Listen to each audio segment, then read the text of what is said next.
দুনিয়ার এই ব্যস্ততার ভিতর দিয়ে আমরা যদি মনে করি যে আমি শুধুই দুনিয়া, ভালো মন্দ, লাভ লোকসান, চাওয়া পাওয়া, প্রাপ্তি অপ্রাপ্তি, মনের চাহিদা পূরণ, সবকিছু শুধু দুনিয়া ভাইয়া, বাবা তো আখিরাত কার জন্য?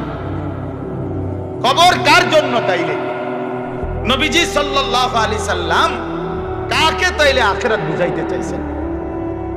আল্লাহর কোরআন এমন কোন সূরা নাই, কোরআন শরীফের 114টি সূরা, 114টি সূরার এমন কোন সূরা নাই, এমন কোন রুকু নাই কোরআনে যেখানে আখিরাতের কথা, পরকালের কথা আলোচনা নাই। এই পরিমাণ আল্লাহ তাআলা আখিরাত, পরকাল, পুনরুত্থান, হাসরের মাঠ, এগুলো আল্লাহ তাআলা এতবার বলছেন, অস্বীকার করার, পাশ কাটার কোনো সুযোগ নেই।